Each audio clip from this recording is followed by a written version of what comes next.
Hi, I'm Mary Kopczynski, the CEO of RegAlytics, here to give you your update on this week's 27,257 alerts.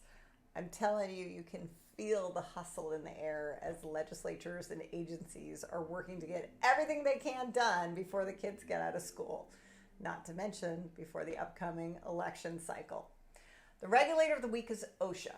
Some of you may know about the Occupational Safety and Health Administration, but for those of you who don't, it's the agency that's supposed to investigate worker safety. Most often this is on, for example, job construction sites. Last week, for example, Gerresheimer Glass, a medical glass manufacturer in Chicago, got a fine of $145,000 for repeat and serious violations of worker safety, including lack of training, unguarded machinery, and trip and fall hazards. These kind of fines come out every single week. But what caught my eye this week was not an alert from OSHA, but a report from the AFL-CIO, which is one of the biggest labor unions in the world.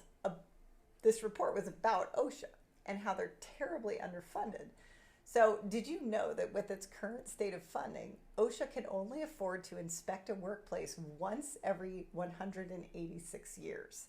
Now, it's a bit of an inflammatory statistic because it simply divides the number of companies with the number of OSHA inspectors, but certainly there's some company types that are more likely to have an injury on the job.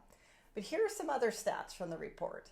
There are over 1,800 OSHA inspectors to inspect the 11.5 million workplaces under their jurisdiction. So that is one inspector for every 80,000 workers, which budget-wise amounts to $3.93 to protect each worker. Also, Black workers died on the job at the highest number in at least 20 years, and the number of Latino worker deaths increased again, and of those killed on the job, 60% were immigrants. In contrast, this week, the Department of Commerce, alongside NIST, announced the CHIPS Women in Construction framework with initial commitments from Intel and Micron. And the initiative is to increase the representation of women and economically disadvantaged individuals in the construction workforce that is supporting CHIPS program funded projects. So I'm just saying, maybe some of that CHIPS funding should go straight to OSHA. The topic of the week is attorney generals. Why? Well, because one of the mechanisms states can push their will on companies that don't serve their values is through this group. So out of a few combined state lawsuits, there were some this week worth noting. The biggest, 41 state attorney generals have filed lawsuits against Meta, alleging that the company knowingly designed harmful features on Instagram and other platforms to addict children and teens. They're claiming that Meta misled the public about the safety of these features.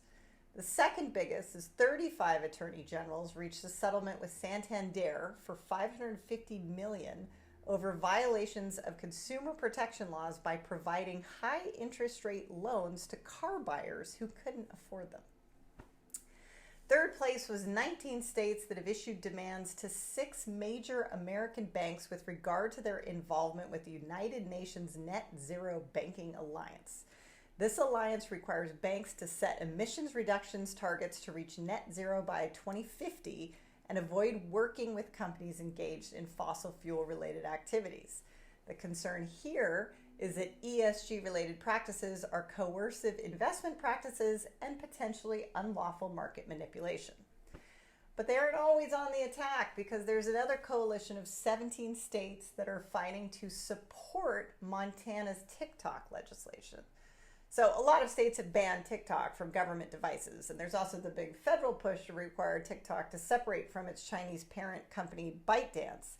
But the Montana rule is unique because it's saying that TikTok can't be offered in app stores to any phone of a Montanan, which you can imagine is a whole headache of liability and technological controls for app stores like Apple. So what else do you need to know this week? The FHFA has released the Fair Lending Final Rule along with updates to Fannie Mae and Freddie Mac's equitable housing finance plans for 2024 and the performance reports for 2023.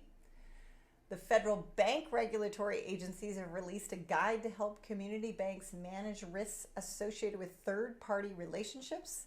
And finally, the New York Assembly proposed a rule that owners, licensees, or operators of generative AI systems must display a warning on the user interface informing users that the output might be inaccurate. And that's it this week for RegAlytics. We have the global supply chain of the world's regulatory alerts in one very easy to use place. If you need a solution for anything related to regulation, give us a call.